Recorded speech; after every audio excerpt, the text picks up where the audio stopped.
어저께 그 강의가 재밌게 진행되다가 좀 중간에 또 끊겨가지고 오늘 또 여러분들을 다시 뵙게 됐습니다. 저는 이 EBS에서 강의를 하면은 이렇게 마음이 편해요.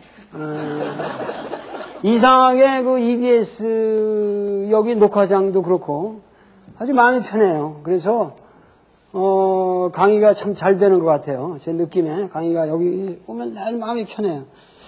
아주 고향 같고 아주 여기가 좋습니다. 그리고 이런 뒤에 뭐 이런 장식 같은 것도 이게 참 잘 됐어요. 그냥 단순하게 자꾸만 좀 이게 복잡하게 하지 말고 좀 심플하게 해달라. 이런 칠판도 이런 것도 이렇게 색깔도 좀 여기로 맞춰서 이렇게 해라. 이런 거 내가 다 지시를 한 거예요. 이런 게 전번에도 보니까 어디 이렇게 색깔이 튀니까 좋지 않더라고요. 그리고 저 뒤에도 저게 문영왕릉에서 나온 왕관에 이렇게 있었잖아요. 금으로 된 거. 그거 문이요, 저게. 그러니까, 그런 것도 알고 보세요. 그래서, 여기 이렇게 주변에 앉아 계신 이런 배치라든가 이게 내가 생각하기에 아주 잘 됐어요, 이번에. 그리고 카메라도 좋은 것 같고, 그러니까, 국민 여러분들이 이번 강의는 좀 빼놓지 말고 들으셔야 돼. 이번 EBS 강의는 아주 빼놓지 말고 들으시라고 말해요. 시달다라는 사람은 하여튼 카피라성의 왕자로 태어나서 샤캬족, 그죠? 석가모니라고 그런다고 그랬죠? 샤카족의 성자. 그래서, 샤캬무니. 그래서 석가모니라고 우리가 했는데, 그 아버지가 정반왕이라 그러죠. 수도다나라고 그래가지고 정반왕이라고 그래요. 이 깨끗할 정자에다가 이 음식 반자에다 하여튼 정반왕이고 깨끗한 음식만 드시라서 그런지 몰라도 하여튼 정반왕이라고 그러고 그 다음에 여기에 마야 그 부인과의 사이에서 태어났다고 여겨져요. 그래서 오랫동안 아들이 없었던 모양이에요. 그래가지고 빌고 그러는데 정반왕이 40세, 그 마야 부인이 45세. 그러니까는 나이가 우리 어머니도 나를 41세인가 낳으셨는데 하여튼 그거 참 난산이었을 거예요. 그래서 아마 그 난산 때문에 여기 그 옆구리에서 나왔다는 얘기도 생기는 것 같은데. 그래서 얼마나 기쁘겠어요. 근데 거기도 우리랑 습관이 비슷한 거예요. 인도랑 우리랑 습관이 비슷해요. 그래서 이제 애가 돼서 만삭이 되는데 만삭이 된 애를 친정에 가서 난단 말이야. 이 마야 부인이. 그래서 친정으로 가서 날라고 가는 거예요, 지금. 가는 도중에 룸빈이라는 데서 태기가 동해가지고 도저히 걸어갈 수가 없어서 그냥 이렇게 어쩔 줄을 모르다가 이 양반이 그 마야 부인이 무우수라는 나무를 이렇게 잡았다 이거요. 그런데 시달때가 옆구리에서 뚝 떨어졌대요.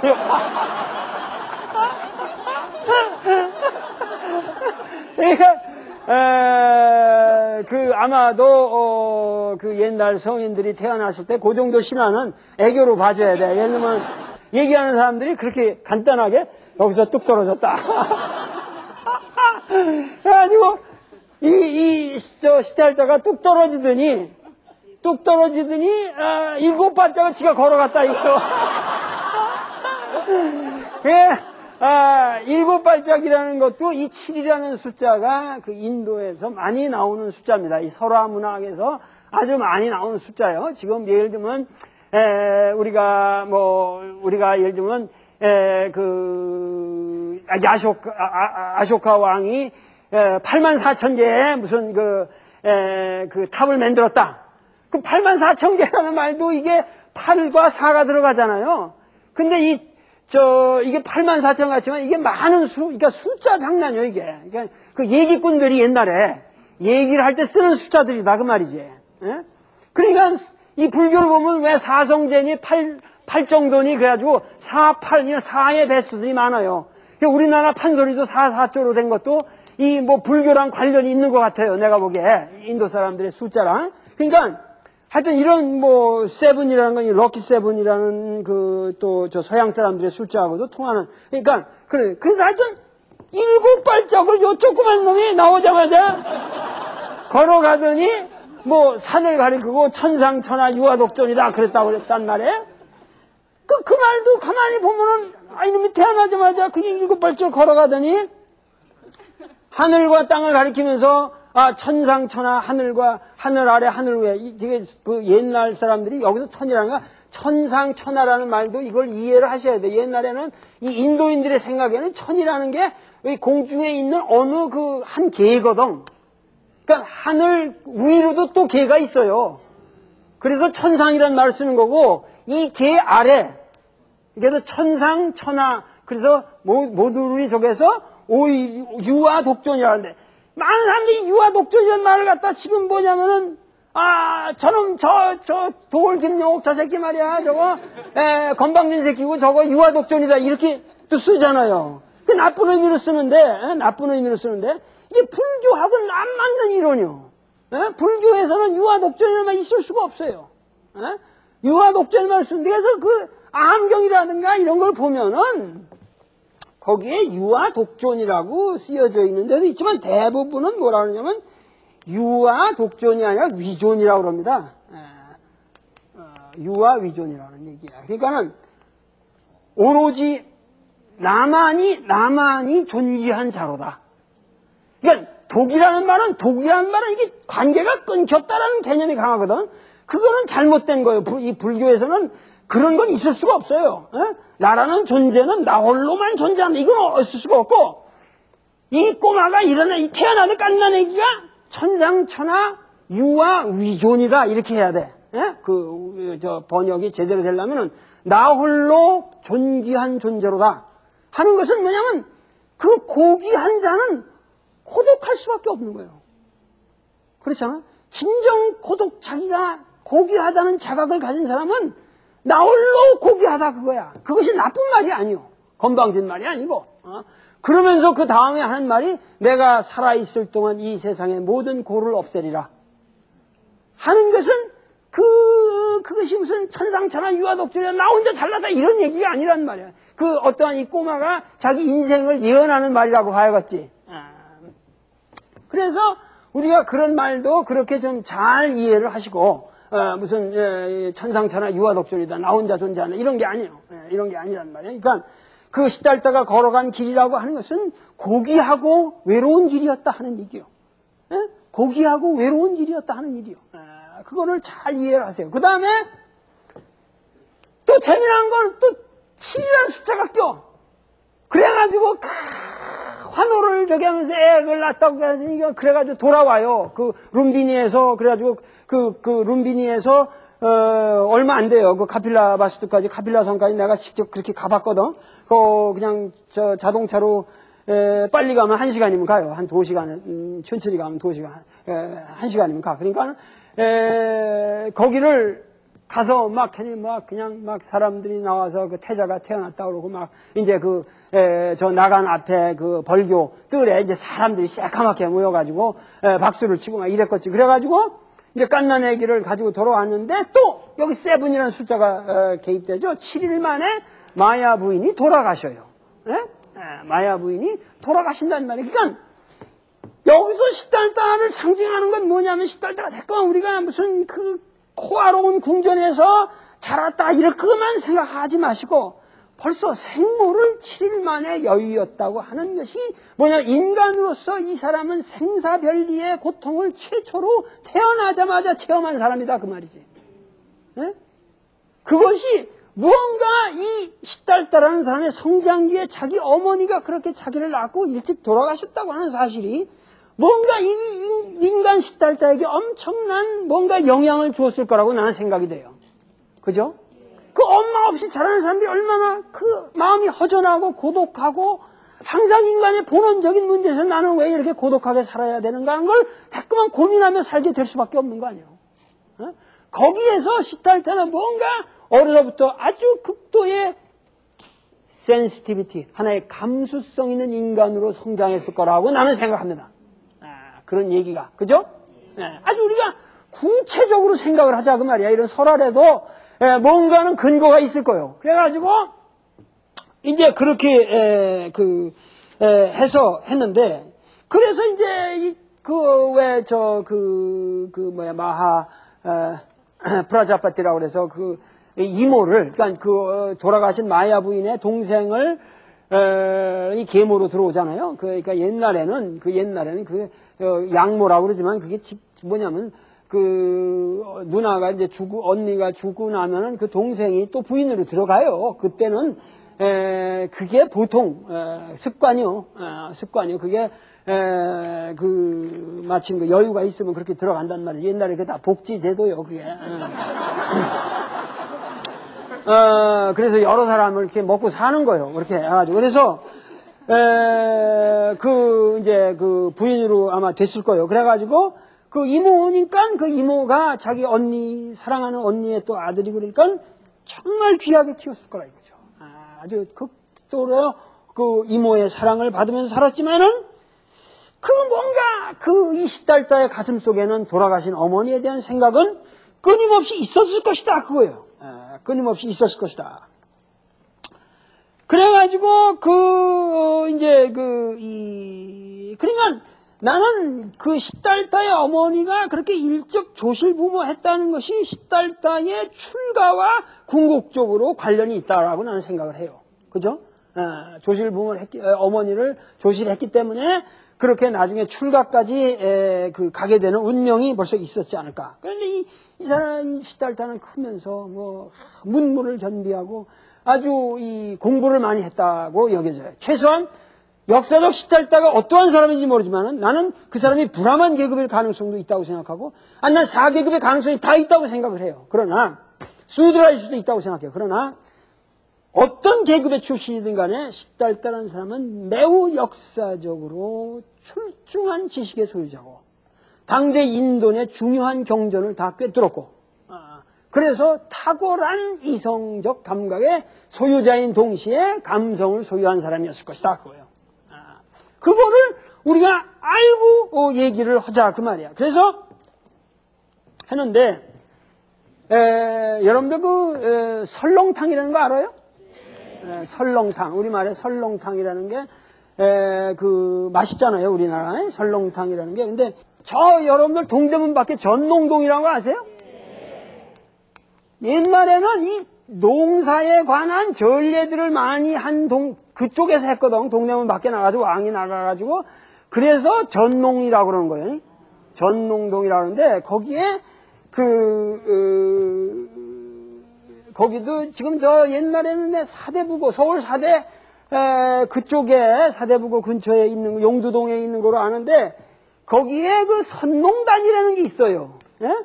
선농단이라는 게 이게 뭐냐 하면은 선농제라는 게 있다고. 선농제. 옛날에 뭐냐면은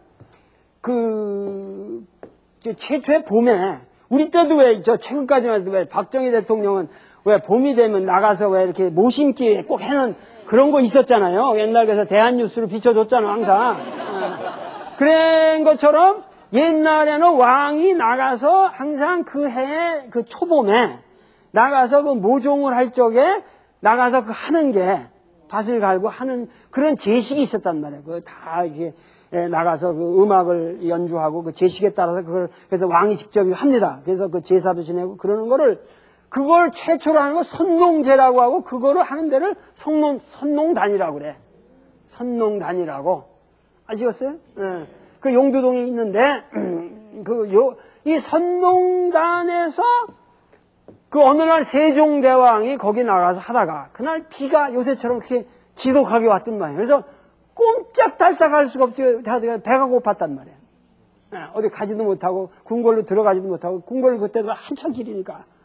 그래 못 가고 있다가 이제 선농제에 썼던 소를 그렇게 지금 갈면서 소를 할 수 없이 그걸 잡아다가 아무것도 없으니까 그냥 맹물에 끓여라.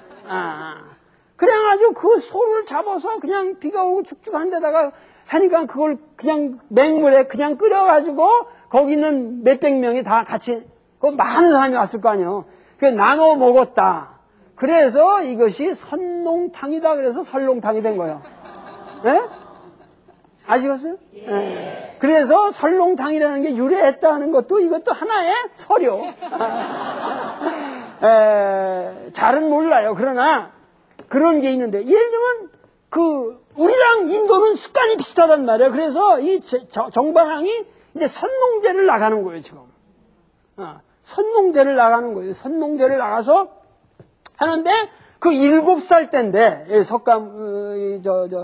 시달다가 7살 때인데, 이 어린애를 데리고 나갔어요, 거기를. 선농제에 나가서 이제 거기 막 이제 음악도 하고, 막 인도 여자들이 막 이렇게 춤도 추고 뭐 하면서 했겠지. 그래서 했는데 이제 이렇게 쟁기질을 하는 거예요. 소가. 그래서 지금의 인도에서 소를 못 먹잖아요. 소를 못 시잖아요. 그 당시는 개간 산업들이 굉장히 개간을 많이 해야 돼. 그때 아주 광대한 평야고, 그때 그 농지가 막 개간돼야 될 거거든. 그래서 소가 무진장 필요했다고. 그래서 소를 못 죽이게 하는 그때 습관이 생긴 거예요. 예? 이게 다 경제사적 이유가 있어요. 아주 간단한 거예요. 예? 인도 사람들은 왜 그렇게 하냐. 그런데 사실은 그 당시는 그렇게 간제스강 중하류 지역이 막 개발되던 시기라서 그렇게 됐다고 그래요. 이렇게 해가지고 그 소를 이렇게 가는잖아요. 그래가지고 하면 왜 이렇게 초봄에 이렇게 하면 나는 이게 겨울 내내 딱딱했던 그 땅이 보습에 싹 갈라서 엎어지는 게 참 참신하고 멋있죠. 예? 이렇게 색깔이 확 바뀌고. 그런데 그게 쫙 나가는 걸 쳐다보는데 거기에 그 보습에 지렁이니 뭐 곤충들이 말이야 싹싹 보여지잖아요. 예? 예? 그 보여지는 걸 보고 그냥 울었다는 거예요, 얘가. 그러고 나서 그냥 나와서 지렁이가 그냥 보여지는데 꿈틀꿈틀하고 나와서 잘라진 그 지렁이가, 반쪽짜리 지렁이가 꿈틀꿈틀 하는데 저기서 새가 날라오더니 탁 집어가지고 가더라, 이거야. 그러니까 이 어린 7살 먹은 시딸다가 그건 정말 못 참을, 이게 눈물이 나왔다, 이거. 나도 지금 눈물이 나와요. 그래가지고,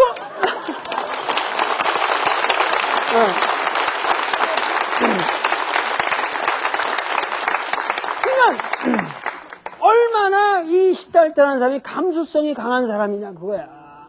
그래가지고 못 견디고, 야, 인간이라는 게 저 동물의 세계를 보면서 동물의 세계 저렇게 비참하게 그냥 죽이고 잡아먹히고 그냥 죽이고 이러면서 저렇게 고통스러워서 꿈틀거리고 이러는 거 서로 잡아 죽이고 저러는 게 저 동물의 세계일 뿐만 아니라 인간 세상도 이렇구나.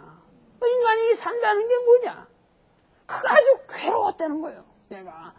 참질 못하고 어디 저 뒤에 있는 그 뒤에 나무가 있었는데 그 피팔라 나무라는 게 그냥 거기는 그게 흔한 나무요. 그 인도에는 나무가 이렇게 끝이 이렇게 바늘처럼 나와 있어요. 이 보리수 나무 이 생긴 끝이. 근데 이 나무에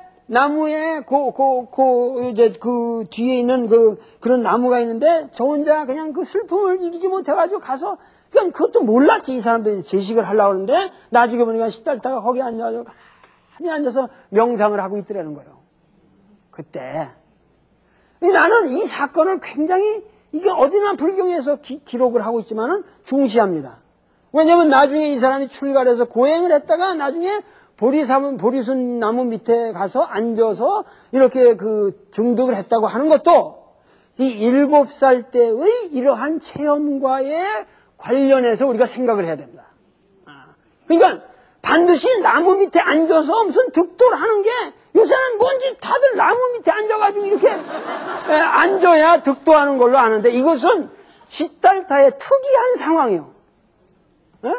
이게 누구나 다 그렇게 한 게 아니고 이것은 시달타 실존적인 방식이고 그 당시 또 인도 사람들이 그렇게 요가니 이런 걸 통해서 그렇게 앉는 방식이 있었고 그러니까는 그거는 뭐 지금 꼭 앉아서만 되는 게 아니에요. 나처럼 뭐 누워서 자다가도 득도를 할 수 있는 거고 이렇게 강의를 하다가 득도를 할 수도 있는 거예요. 그거는. 그러니까는 그러나 시달타가 추구한 그러한 고요한 명상의 선정의 방법이라고 하는 것은 그 7살 때 어린애가 꿈틀거리는 지렁이의 모습에서 어떤 충격을 받았다. 그래서 나도 내 책에 카필라바스투를 갔다가 거기 가서 이렇게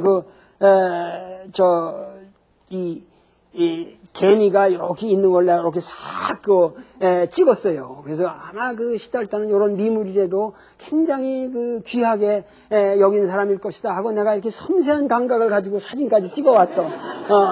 카필라 성에서. 그런데 어떻게 됐든지 간에 이제 이렇게 되면서 점점 이 사람이 이제 뭔가 인생의 회의를 갖게 되고 아주 이 인생이라는 게 뭐냐 하고 자꾸만 이렇게 회의를 하는데 시달다가 태어났을 적에 아시타라는 관상쟁이를 불러다가 아버지 정반왕이 점을 쳤어요. 이 애가 태어났으니 그때 우리랑 아주 습관이 똑같아요. 이렇게 태어나면 이제 운세를 보고 관상쟁이 데려다가 이제 보고 이러는 게 아주 우리 한국하고 똑같은 거예요. 그러니까 시달다라는 걸 이상하게 생각하지 마세요. 무슨 그냥 우리랑 같은 풍습계 사람들이요. 그래가지고 관상쟁이 뭐 이렇게 하니까 딱 보더니 32호상이 갖춰져서 이게 뭐 32상이라고 32상이라고 그래요. 이게 그러니까 지금 여러분들이 석굴암 부처님의 그런 본전물 있잖아요. 이런 모습이 사실은 이 32상에 아주 가까운 모든 그걸 구현하고 있다고 그렇게 보여져요. 그러니까 32상에 대한 형용을 보면 내가 다 알 수는 없으나 하여튼 귀도 이렇게 여기까지 이렇게 내려오고 손을 내리면 손이 무릎까지 내려오고 하여튼 모습이 이상해. 그리고 특히 이 성기에 대한 설명도 아주 잘 돼 있어요. 그래서 이놈이 이렇게 섰을 적에는 말과 같이 그렇게 커졌다가 말 그것까지 커졌다가 이게 줄어들 때는 속으로 푹 묻혀서 안 보인대. 그러니까 32호상 중에 하나가 그게 들어가 있어요. 그러니까 그렇게 구체적으로 그러니까 아주 그게 건강한 이게 수축력이 강해가지고 건강을 상징하는 건지 모르지만은 별의별 얘기가 다 있어. 32상에. 그래서 32상을 갖춘 애인데 얘는 얘가 이 32상의 이 속세에서 계속 살게 되면 반드시 이 세상을 지배하는 전륜성왕이 될 것이다. 그랬어. 이 전륜성왕이라는 게 이 차크라 바르틴이라고 해서 이 뭐냐면은 바퀴를 굴린다 그거든. 이게 시간의 바퀴를 굴린다 그런 법의 바퀴를 굴린다, 진리의 바퀴를 굴린다는데 전륜성왕이다. 하는 게 뭐냐면은 전통적으로 시달다 이전부터 인도 사람들에게 오는 일종의 메시아니즘이라고. 일종의 이 세계를 구원하는 위대한 왕이 태어날 것이다라는 믿음을 차크라바르틴에서 이게 뭐냐면 전륜성왕이라고 불렀다 그거 말이에요. 전륜성왕이라고 봤어요. 그러니까 이 속세에 계속 머물게 되면은 이 사람은 분명히 전륜성왕이 될 것이요. 출가를 하면은 반드시 각자가 될 것이다. 그때 붓다라는 말을 쓴 거예요. 이 아시타라는 사람이. 그러니까 붓다라는 말이 그냥 일반 명사라고 그랬잖아요. 고유 명사가 아니라고. 김용옥 그런 얘기가 아니고 철학자 이런 일반 명사란 말이에요. 그러니까 붓다가 될 것이다. 깨달은 자가 될 것이다. 아니 쟁반왕으로서는 마흔 넘어서 정반왕으로서는 마흔 넘어가지고 그렇게 어렵게 애를 얻었는데 이놈의 출가를 해가지고 각자가 된다 이러니까는 끔찍한 거예요. 생각이 끔찍한 거예요. 그래가지고 얘를 인생의 생로병사의 이런 걸 모르게 이렇게 가둬서 키운 모양이었지. 가둬서 나가지도 못하게 하고 또 보지도 못하게 하면서 이쁜 섹시들을 그냥 막 호화롭게 이렇게 해가지고 영화 최근에 있었잖아. 아니야 영화에 무슨 붓다의 생애를 그린 영화 있었잖아. 배우가 누구지? 키아누 리브스인가 하는 놈이 나온 영화 있었다고. 그래가지고 그냥 그렇게 아름다운 여자들이 맨날 저기 하고 그래서 세상, 이게 낙원에서만 산 거지. 어? 그러나 나간성에서 뭐 그렇게 대단한 그 색시가 있었겠어요. 그러나 하여튼 그렇게 살았다 그 말이지. 그렇게 살았는데 어느 날, 여기 중요한 거예요. 어느 날 이걸 꼭 아셔야 돼요. 어느 날 동문 밖을 나갔다. 그래, 동문 밖을. 동문, 그러니까 그 지금도 가면은 그 성이 동서남북문이 있어요. 거기 가보시면 알아요. 거기 있어요. 그 내가 사진까지 이 책에다 찍어놨어요. 여기에. 내 책에 보면은 그 찍혀 있는데, 그래가지고 이 동문 밖으로 나갔는데, 거기 어느 파판 노인네가, 머리가 흰 노인네가 꾸불꾸불하면서 걸어갔다 이거요. 에? 여기서 시찰자가 충격을 받는 거예요. 충격을. 이게 보통 사람들은 이게 사문유관이라고 하는 거를 아주 그냥 우습게 남기는데 나는 이게 충격적이에요. 이게 뭐냐면 우리가 늙는다. 이거를 너무도 우리는 당연하게 그냥 사람은 샀다가 늙는다라고 받아들이는데 이 시달다라는 청년은 늙은이를 보고 사람이 저렇게 늙는구나 하는 걸 너무 처음 안 거고 경이롭게 바라봤다 이거예요. 사람이 저렇게 늙을 수가 있구나. 그러니까 사람이 늙는다는 것 그 자체를 충격으로 받아들인다. 이거는 너무도 상식적인 사실을 우리가 지나치고 많은 그런 상식적인 사실을 충격으로 받아들이는 이 감수성에 시달다가 위대한 성인이 될 수 있는 그 소질이 있다고 말이야. 그게 나는 아주 이 사문유관이라는 이것이 굉장히 위대하다고 봐요. 나는 어떻게 내가 저 뒤로 올라가면 저 남문 대남문 어디지? 저 평창동 저쪽으로 해서 그 구기터널 밑에 쪽에 내가 그 대남문 쪽으로 잘 올라가요. 근데 올라가다 보니까 저 꼭대기 대남문 밑에 문수사라고 있는데 거기에 그 절간에서 그냥 그 무슨 저 목탁 소리 같은 거를 자꾸만 이렇게 저 확성기로 이렇게 틀어놓고 이래가지고 산에 올라가면 나는 저 그냥 조용한 산을 보려고 하는데 그런 게 자꾸만 들리고 이래가지고 내가 내가 해능과 셰익스피어라는 그 해능 뭐지 벼감록을 강의한 내 책에 해능과 셰익스피어라는 책에다가 대립자 욕을 했단 말이야.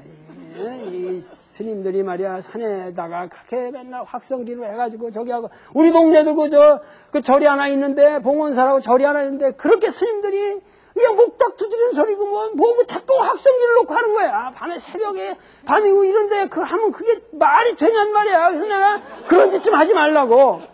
옛날에는 그 교회에서 맨날 차인대린 이래가지고 맨날 하더니 교회에서 요새 안 해요. 교회는 그만큼 선진화가 됐는데 우리 불교는 그냥 그 거지 같은 목다는 얘기 같은 거 목탁 들으면서 뭐 스님들이 한다는 얘기 이런 거 맨날 절간에서 틀어놓고 있는데 제발 그런 짓 좀 하지 마세요.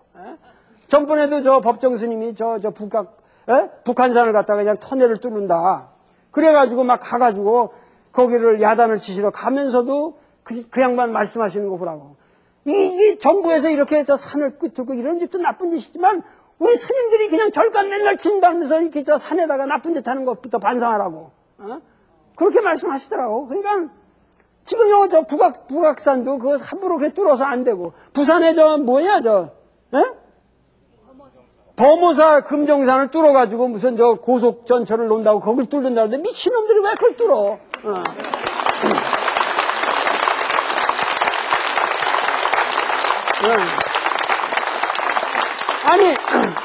우리나라처럼 돈 많은 나라가 어딨어요? 사과개장이 막 날라다니고 이러는 판인데, 그 부산, 그걸 금정산 거기를 뚫어? 왜 범오사 밑에를 왜? 부산 시민들이 지금 연합해가지고 그거 못 뚫게 해요, 그거. 여기 북한산도 뭐 막았다고 그러지?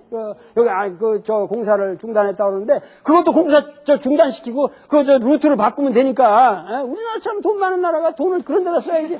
왜 그 귀한, 그런 데를 뚫느냐, 그 말이야. 그러니까는 부산 시민들 좀 권리하세요. 그러니까, 그런데, 그러나마나 이거 얘기하다가, 그래가지고 내가 했더니, 어느 날 내가,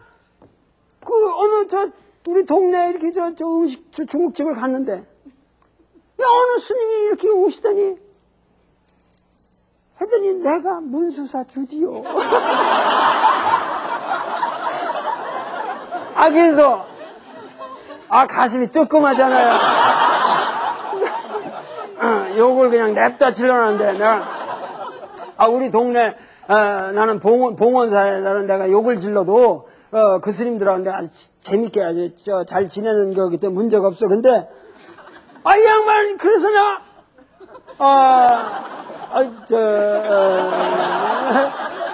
그러고서 그냥 멀쩡하게 가만히 있었단 말이야. 그러고 나서 이제, 인사하고, 언제 한번 찾아뵙겠습니다. 이러고서 헤어졌는데, 그때 내가 그 비싼 중국집이라서 거기서, 꽤 돈을, 많이 먹었거든. 근데 나갈 때 보니까, 그 스님이 그걸 내고 나가셨더라고. 나는 그렇게 그냥 야단을 쳤는데, 그걸 의대로 갚으신 거야. 그래서 내가 거기서 감복을 해가지고, 그 뒤로 내가 좀 문수사를 자주 가요. 그래가지고, 그 스님하고 아주 굉장히, 아주 가깝게 지내는 사이가 됐는데, 참 훌륭하신 스님이에요. 청담 스님의 아주 수제자예요. 청담 스님의 수제자고, 아주 훌륭한 스님이에요. 근데, 어저께도 내가 거기를 이렇게, 엊그저께도 거기 올라갔더니, 어떤 한 80 노인네가 거기 와서 이렇게 걷고 계신데, 그냥 할머니가 그 대나무까지를 그냥 한 발 한 발 올라오신 거야. 올라오시는데, 거기서 내가 어떻게 내려가지? 이제 어떻게 내려가지? 그런 걱정하고 계시더라고. 그래도 내려는 가시겠지. 근데 아마 시달다가 그런 노인의 모습을 보고 충격을 받았을 것이다. 그거야. 저렇게 늙는다고 하는 모습이 나의 모습이다. 그러고 그 다음에는 남문을 갔어요. 남문을. 남문백을 갔는데 어느 날 남문 밖을 나갔더니, 남문에 어느 그냥 파란 병자를 두 양쪽에서 부축해가면서 이렇게 가더라 이거예요.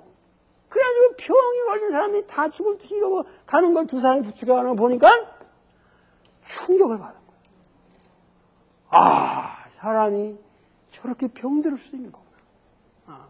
최근에 내 병원에 아주 훌륭한 우리 나라의 학자분이요. 아주 내가 존경하는 후배고, 그런데, 이 사람이 그냥 너무 공부를 지독하게 해가지고, 좀 병이 걸렸어. 그래, 알고 보니까 뇌에 문제가 있다고 그래. 내가 구체적인 뇌에 조그만 종양이 있다고 그러고, 그랬는데, 그래서 내가, 그래가지고 이제 그 뇌를 열어가지고 수술을 해야 된다 할 판이요. 그래, 내가 그런 짓 하지 마라. 그래가지고, 나하고 앉아가지고 내가 이게 침으로 다스릴 자신이 있으니까 나하고 해보자. 단 내 말을 듣고 이 인생에 당신이 살아온 생활 습관을 바꾸면 이거 나하고 고칠 수 있다. 그러니까 뭔가 충격을 받으면 이제 그 생활이 좀 변화할 수가 있는 거예요. 이거 안 되겠다. 내가 살아온 게 잘못됐구나. 생활 방식을 바꾸고 술도 먹지 말고 담배도 먹지 말고 밤늦게 앉아서 공부하지도 말고 음식도 이렇게 조심하고 어떻게 하면서 이거 하면은 분명히 이게 승산이 있다. 이제 이 학자도 뭐냐면 과거에는 전혀 학문적으로 그렇게 자신 가지고 저거 했지만은 병자의 모습이 저런 병자의 이제 모습이 객관화됐던 게 내 모습이 돼버렸단 말이야. 내가 병자다. 이게 인간이 하는 어떤 삶에서 얻는 충격이야 다. 그러면서 어떤 깨달음이 오게 되고 새로운 삶을 살려고 우리가 노력하게 되는 거예요. 보통 때는. 그러니까 시달다행에도 이런 것이 상징적으로 있지만 뭔가 그러한 그 무엇의 충격을 계속 받았다 하는 얘기죠. 그 다음에 서문을 나가서 서문을 밖에 나갔더니 거기에 어이 이제 가면 언제 오나 하고나 그러니까 그러면서 상여가 쭉 나가는 거예요. 나는 어렸을 때 그 상여 소리가 그렇게 좋았어요. 그래서 내가 상여 소리를 아주 잘해 내가. 봉마 이러고 나가면 이제 뭐 근데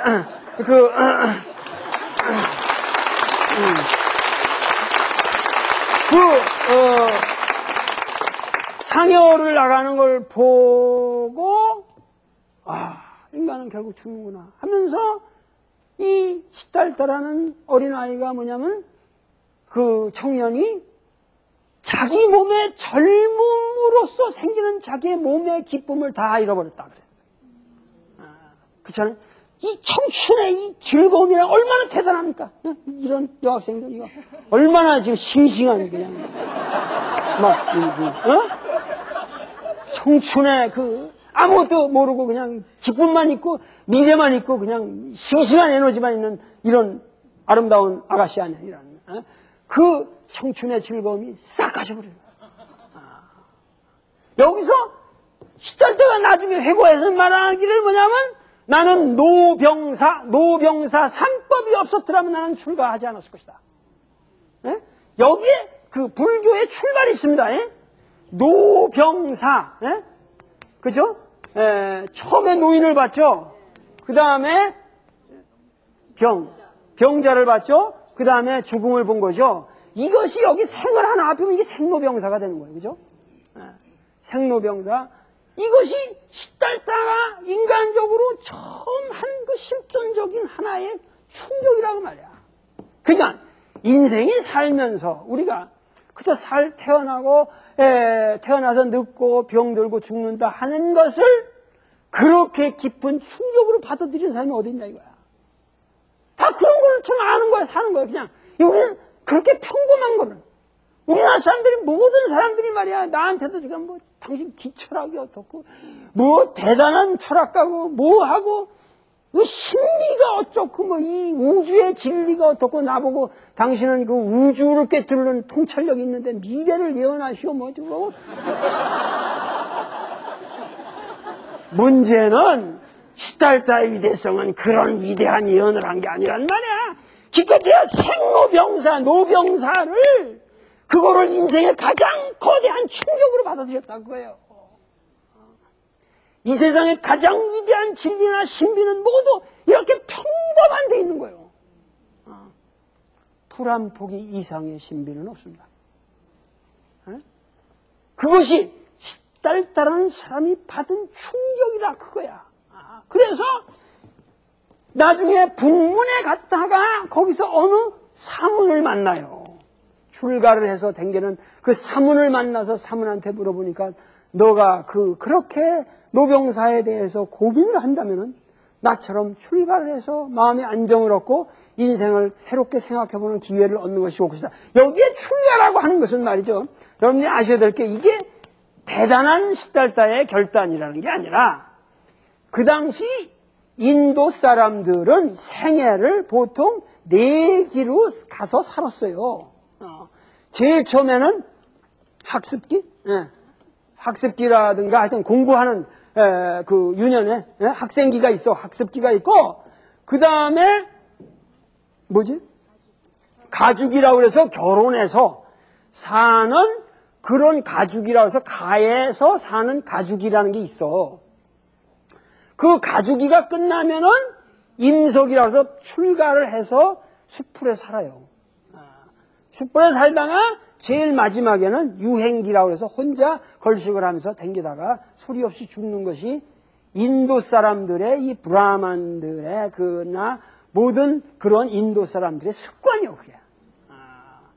그러니까는 우리나라 사람들은 늙어갈수록 점점 이렇게 집착하게 되고 물건을 가지고 가려고 그냥 자식들 이렇게 해가지고 한 품에 껴안고 다 오복이 누린 데서 나는 이제 행복하고 간다 이렇게 죽으려고 그러는 게 이게 유교인데 이 인도 운영은 그게 없어요.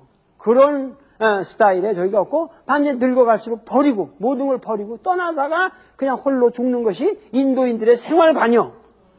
그것이 그런 생활에 따라서 출가라는 거를 생각하게 되는 거예요. 이 어린애가. 나는 반드시 출가를 해야겠다.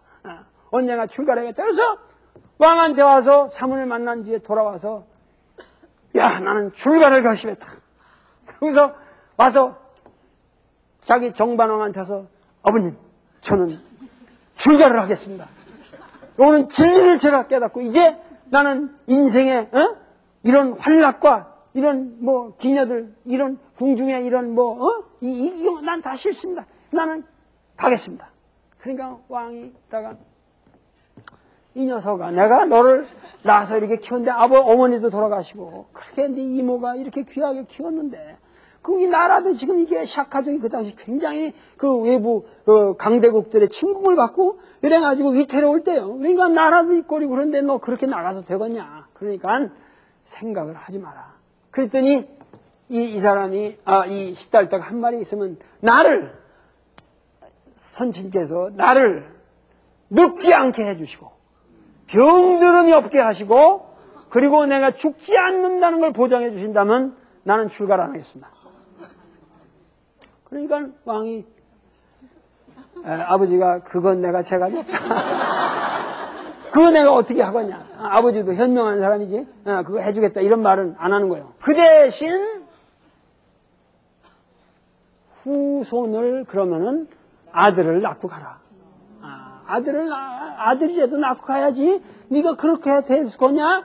그래서 부랴부랴 그 전에 했는지 어쩐지 이건 뭐 문학이니까 결혼을 언제 했는지도 잘 몰라요. 근데 하여튼 뭐 16세 때 했다는 설도 있고 19세 때 했다는 설도 있고 뭐 여러 가지 설이 있으나 하여튼 야쇼다라라는 그 아주 이쁜 새학시를 내가 카필라 봤을 때 가니까 그렇게 애들이 이쁘더라고. 그 동네 애들이. 그래서 하나를 찍었어. 이게 아마 야쇼다라 공주가 이렇게 생겼을 것이다. 근데 그 야쇼다라하고 결혼을 해가지고 그렇게 해가지고 드디어 아들을 낳았단 말이야. 이 아들을 낳으니까 이 시달타가 이놈이 내 업장이다. 그래서 장애, 나의 인생의 큰 장애가 될 놈이다. 이래가지고 장애라는 의미로 라훌라라고 이름을 줬어. 이 장애라는 뜻이요, 장애. 그러니까 임금님이 자식아 아들 이름을 하필 장애라고 짓느냐, 장애라고 라울라라고 짓느냐. 아주 아버지가 또 슬퍼하시겠지. 아버님, 저는 이제 제 사명을 다했습니다. 드디어 출가를 해야겠습니다.